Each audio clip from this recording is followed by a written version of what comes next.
Welcome back, Shapeshifters. I've got another exciting episode for you. This is all about Ancestor Veneration 101, reclaiming our roots, honoring our legacy. If you know me, you know that fall is my favorite time of year. And we kicked off the last episode really digging into the power of the harvest season. And now I'm back with another episode to go a little bit deeper into Ancestor Veneration. So let's get into it. So first, let's get into what exactly is ancestor veneration. What are some of the myths and misconceptions? So first, I want you to think about what are some of the ideas, images, messages that come up for you when you think about death. When you think about how you've seen death in media, what comes up for you? What are some of the lessons that your family taught you about death? Especially because we're coming up on the season of Halloween. Many of us think of The Walking Dead, people coming back from the dead, ghosts, goblins, zombies, bloody horror stories. The dead are coming to attack you. So when we think about death through the construction of Western culture, we were taught that death is something negative.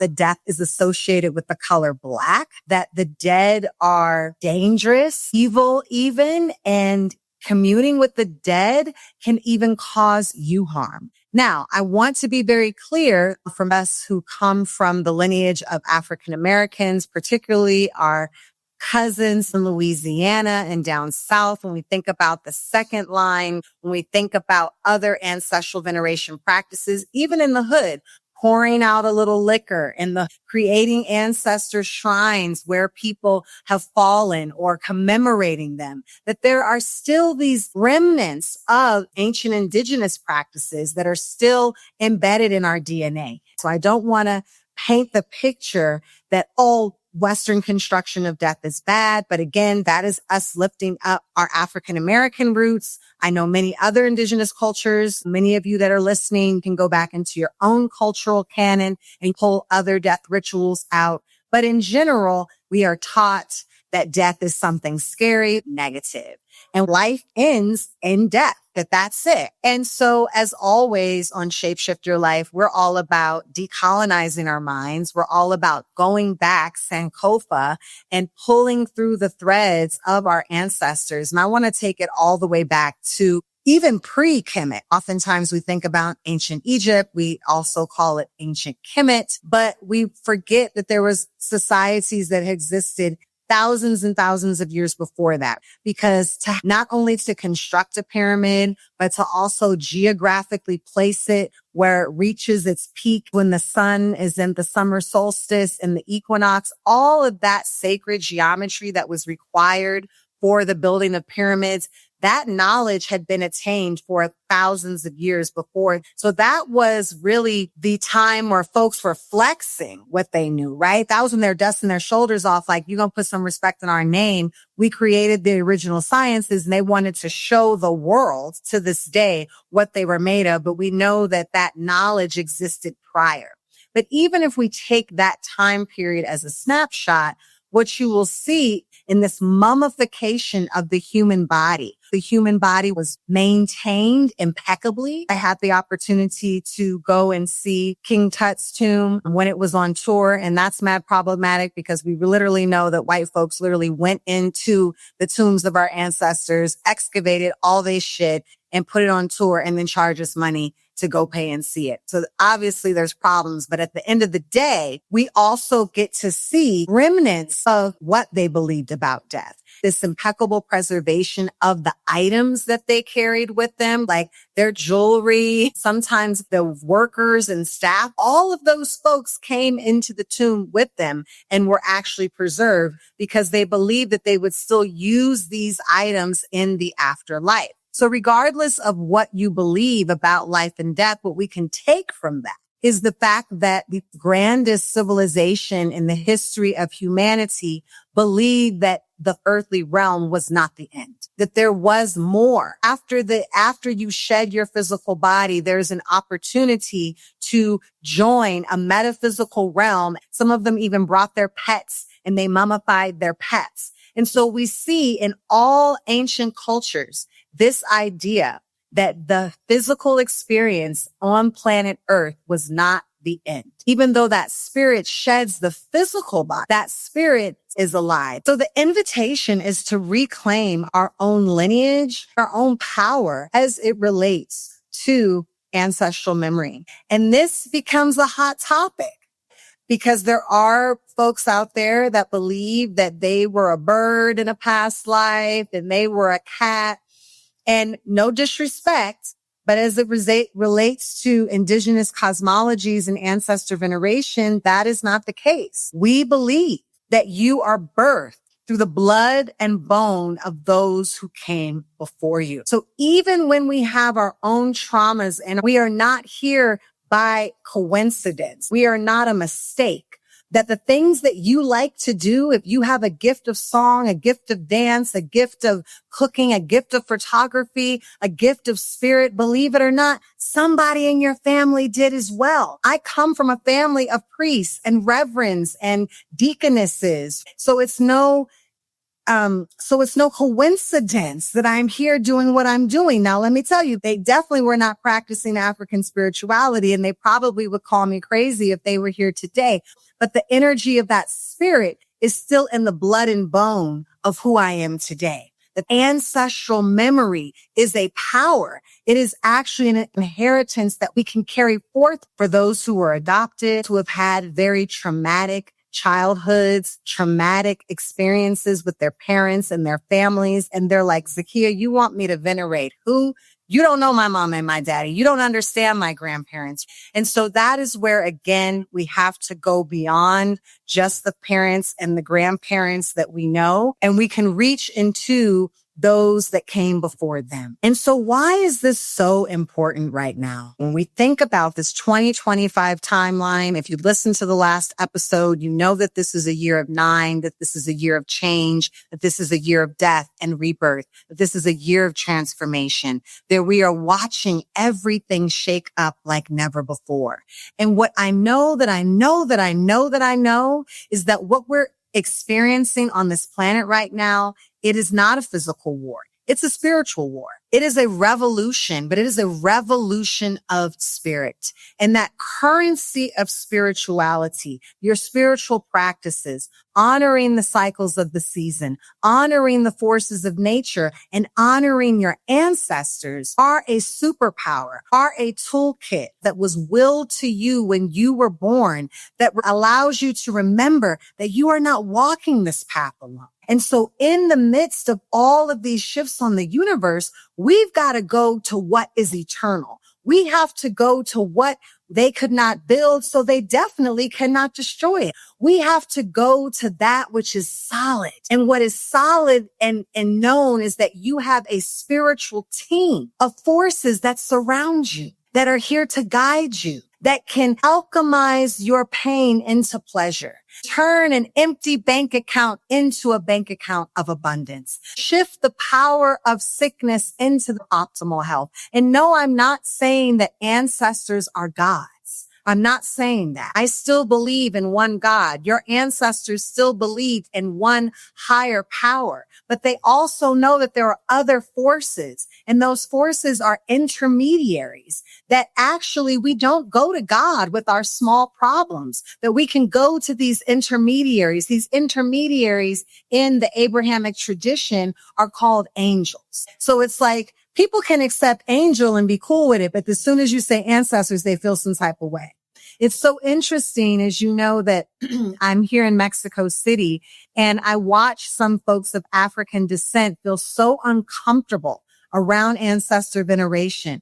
But when Dia de los Muertos pops up, they're the first one in the skull. They have painted their whole face. They can go to somebody else's cemetery of loved ones that aren't even related to them, but don't even go to their own. If you're looking at your life right now and you're wondering why maybe things aren't working for you, one of the first places that you need to look at, what's my relationship with my ancestors? The first thing that we all can do is pull out ancestry.com, call big mama, grandma, call your daddy, your cousin, your auntie, anybody that you know in your family, and start to trace your family lineage, to go back to your mother's mother's mother's mother's mother's mother's mother, to go back to your father's father's father's father's father's father. Yes, we honor cousins. Yes, we honor aunties. I know that I've had father figures in my life that were not even blood related to me, but have stood in the gap in places where my father was unable to. Iba Willie Vance, I'm going to call his name right now. So it doesn't mean that these people are not important,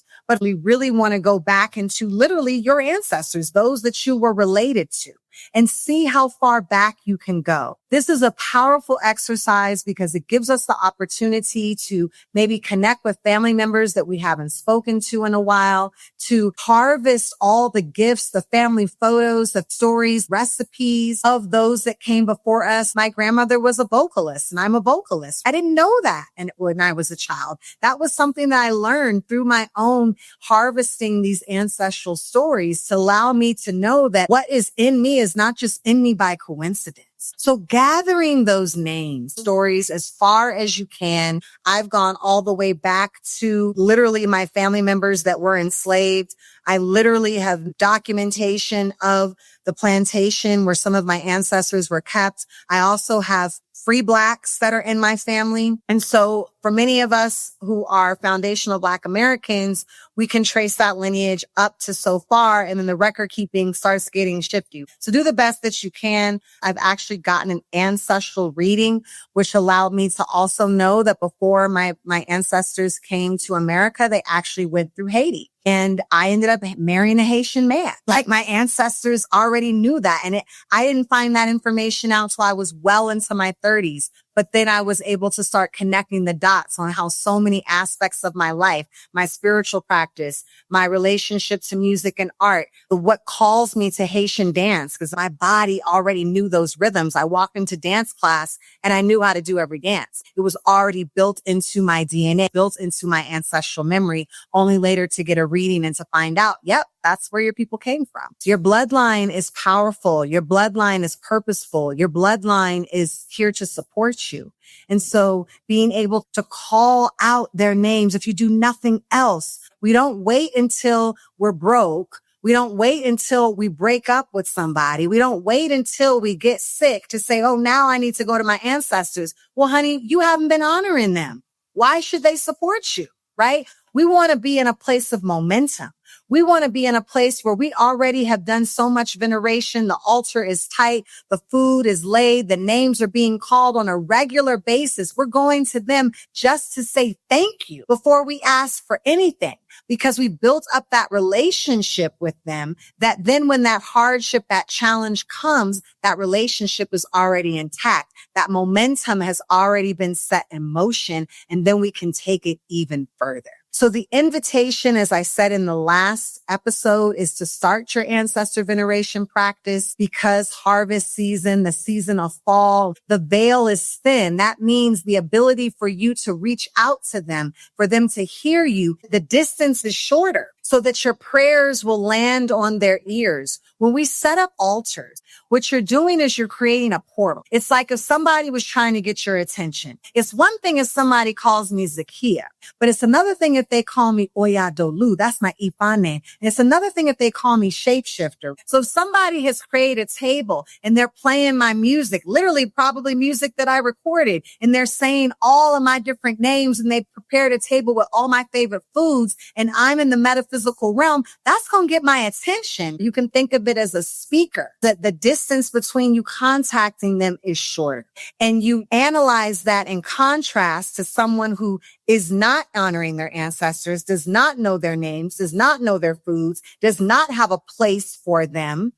Where are they going to show up to? And a lot of people have these dusty spaces. Yes, I'm going to call it out, that they're like, oh, that's my ancestors over there. And it's dusty. You haven't cleaned it. The water has not been changed. The plant that you put up there is dying. And it's like, would you want to show up to something dusty? No. Your ancestors want to come to something that is immaculate, that is intentional, and that has been prepared. I want to specify that an ancestor altar is different than a shrine. A shrine is consecrated by an initiated priest that you receive through a spiritual ritual process that is normally figured out through a process of divination. That is different than an altar. So I actually have through Ifa an ancestral shrine that is a consecrated shrine and that I honor in the ways of Ifa.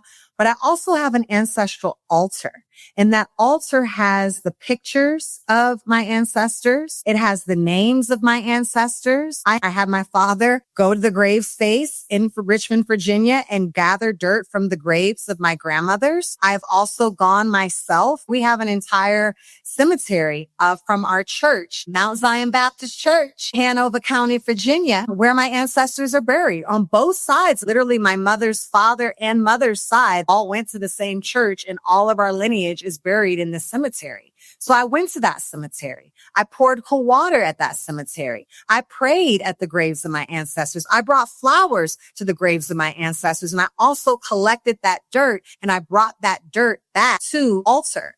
I also have on my ancestral altar obituary programs. My great-great-grandmother, actually, they made a little laminated bookmark of her obituary. So I have that on my altar. I have a handkerchief from my grandmother. Things that you know that were either objects that they had or things that you know that they like. Some of us didn't have that relationship. We just have to pull from the culture or the geography from which our forefathers were located. If you know your people were from New Orleans or from the Midwest, and there's certain foods or implements, types of music, or ways they like to dress, or a certain type of comb that they use, even if it's not their specific item, to gather those items. Again, you're setting that table. You want to set an intentional and impeccable table. Also, the color white is associated with ancestors, a vessel of water, because we know that water is a channel. It is a conduit of spirit. So I have a small vessel of water. Even though I'm initiated to Ifa, my ancestral altar, because my altar is a composite of my Southern ancestors, it's giving Southern. When I cook for them, it's giving Southern soul foods. I'm not using the almond milk when I'm making cornbread for my ancestors. We're giving whole milk. It's giving whole butter. It's giving buttermilk. We might need to pull out some meat, even though I don't normally eat meat, but I'm going to eat meat for my ancestors. There's certain things I'm going to pull out for them because I want that speaker to be what they're into. I'm putting on gospel music. I'm not imposing the Africanness that I've Sankofaed and returned to. It's great, but I keep that separate. And when I go to my Ifa shrine, I'm pulling out Obi. I'm pulling out Palm. I'm pulling out strong drink. I'm saying Yoruba prayers. I'm honoring them in a very specific way.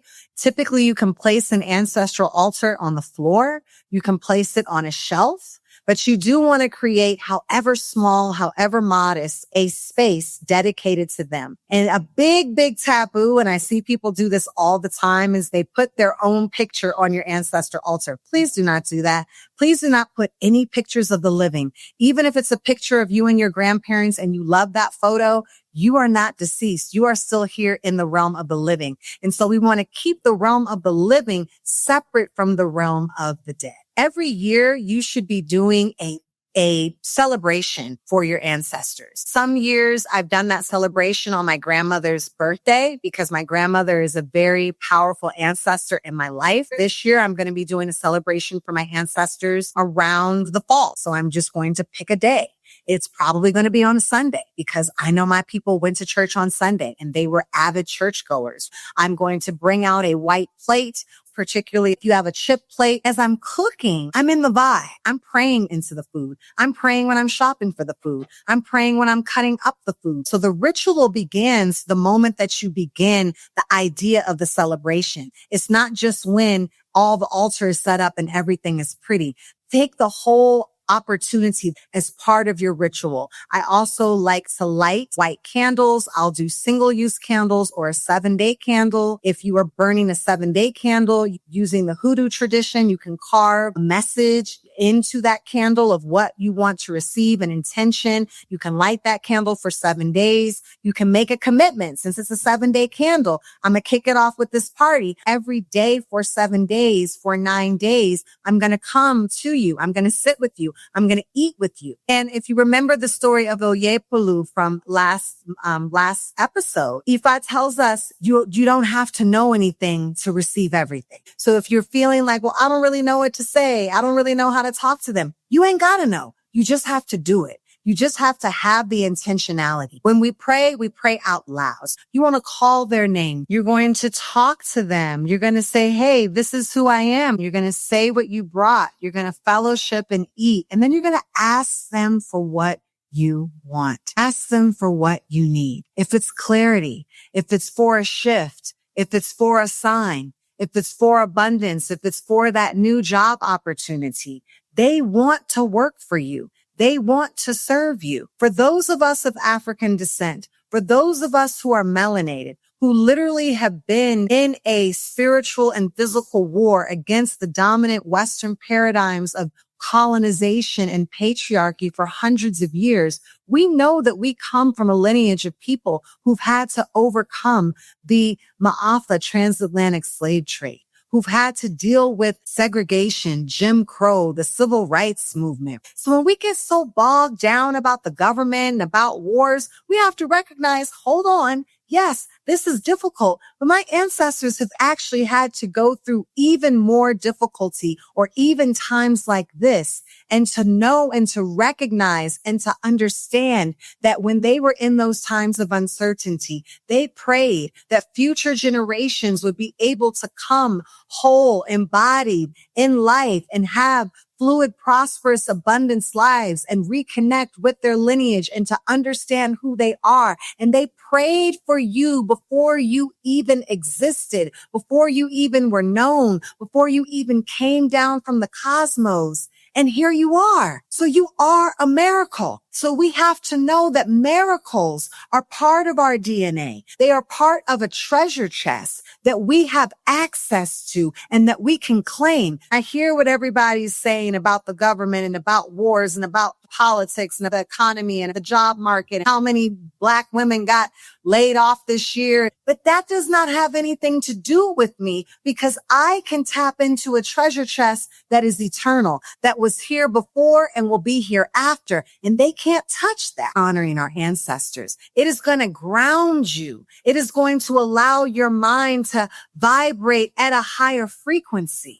So having those grand celebration every year, but more importantly, what are those seasonal monthly ways? It doesn't have to be big, and it doesn't only have to be limited to your altar. You could be walking down the street. You can be showering in the morning and just take the moment to give thanks and praise for your ancestors, to call a name in right before you go to that job interview or right before you're getting ready to make that presentation or that pitch. You can call on the ancestors that you want to support you during this time.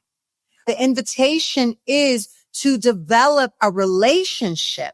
If somebody wanted to be your friend and they wanted to be in a relationship with you and they only called you once a year, what would the nature of that relationship be like? We can cultivate relationships with the metaphysical realms and with spirits in the metaphysical realm every day, every month, every week, all throughout the year. And the stronger that relationship becomes, the more you build that muscle, the bigger the speaker, till you get to the point where they're calling on you. Some of you right now are being called on by your ancestors. Some of you right now keep getting that tap, tap, tap. Some of you are being called to, you don't know why this certain family member keeps coming up. Maybe you were named after them. Maybe they're your namesake. Someone comes to you in a dream and the question becomes, are you ready to receive? Are you ready to listen? They're pushing you to make a space. They're pushing you to make a way. They've got a gift for you, but you haven't made a space to receive the gift. And you're going out into the human doingness of life,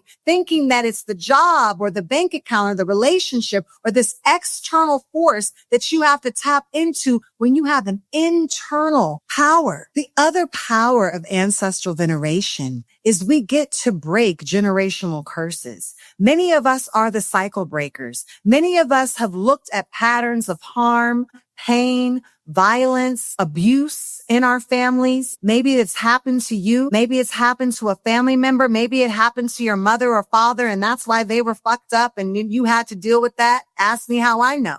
And so by developing a relationship with my ancestors, I get to heal that work. As I sit down in my altar, I'm healing my bloodline 7 generations back and 7 generations forward. Because remember, time is a construction. Time is not real. Time does not really exist. You are benefiting off of prayers that happened before you were even born. So the frequency that you put out can heal the past and the present and the future at the same time. Every person that was in your family does not get to go on your ancestral altar. That's a little bit more Ancestor Veneration 102. This is the 101 class. The 102 class is when you're able to tap into some level of divination through a pendulum, through cowrie shells, through Obi, through a trusted medium, and you're actually able to ask this ancestor really someone that I should be on my altar. Also 102, you can get to the Misa level. Many of you in the Lukumi or the Santeria tradition know that you can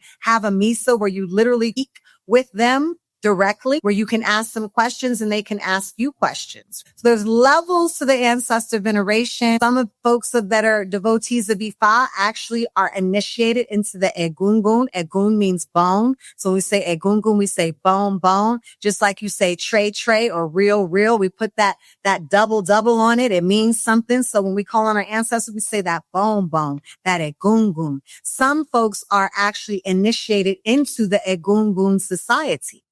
They are initiated into a society where their sacred purpose and power is to steward the realm of the dead. We also know that as Black folks, we have cultural ancestors. Folks like Malcolm X, Harriet Tubman, they might not have been in your bloodline, but they are still people that you call upon. For this, I'm going to urge you to push on the folks that are actually in your bloodline. But if you want to expand that lens. So again, ancestor veneration is something that all traditions do. It's only when Black people start doing it that people start getting scared of it. But this is part of the reclamation of your power. And this is part of decolonizing your mind. When there's no other thing that you can rely on in the world, you can rely upon your ancestors.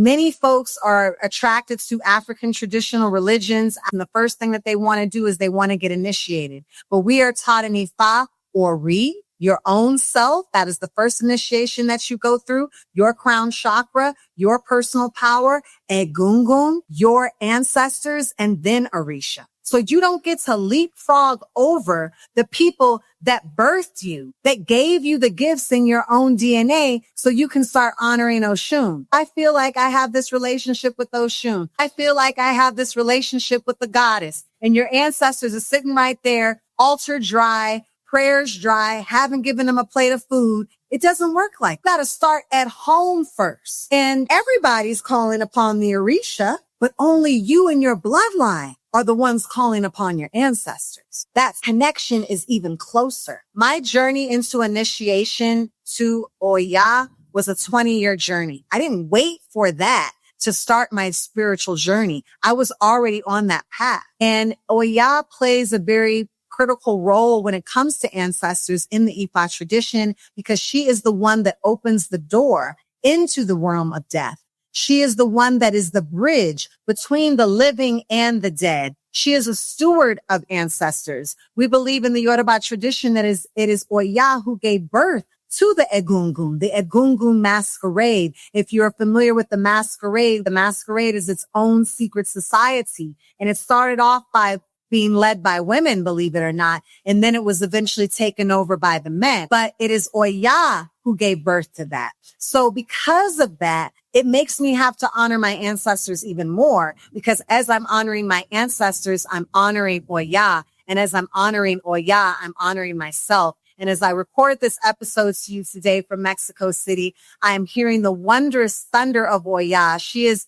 co-signing what I have to say. I know that you can't hear it in the interwebs, but I'm hearing it now, just allowing me to know that she's with me right now. She's listening to the words. She's doubling down on what I'm saying. If you've ever heard powerful thunder, you know that thunder will shake you to your core. That is the power of Oya, and that is the power of that relationship into the ancestral realm. I affirm that you deepen your relationship with your ancestors, that becomes a North Star sanctuary, a safe place as to go and to receive counsel and insights, thought partnership. Your ancestors are here to give you the gifts, to give you the spiritual inheritance that you are deserving of. Many of us have come from families. I know me. Let me make an I statement. They maybe couldn't pass down a lot of money. There's no trust fund set up for me, but what my ancestors gave me in their spiritual inheritance is greater than money can buy. It's priceless. And not only am I imbued with it, but I have made sure that my future has been imbued, my future as my daughter, the blood and bone that came from me, has a strong ancestor practice, knows the names and the stories of the people who came before her, and has her own relationship with them. For those of you who are parents, I'm going to say it over and over and over again. We've got to teach our children these things. If we're only doing it for us and we're not giving it for our children, as my teacher, Namanya Soipan, reminds you, who is going to venerate you? If you are honoring your ancestors and one day you will become an ancestor and every human is a future ancestor, who will be the one to venerate you? Who will be the one to call your name? Who will be the one to lift up the legacy of your family, the legacy of your bloodline? All right. That's it. I talked a lot. I love you. Again, I'll see you in 2 weeks because we're on a new schedule. Until then, keep shifting. Bye. Thank you for tuning in today, Shapeshifters. Your presence means the world to me, and I deeply appreciate you being here. If something resonated with you, don't forget to subscribe so you never miss an episode. Leave a comment and spread the love by sharing with others. Until next time, keep shifting.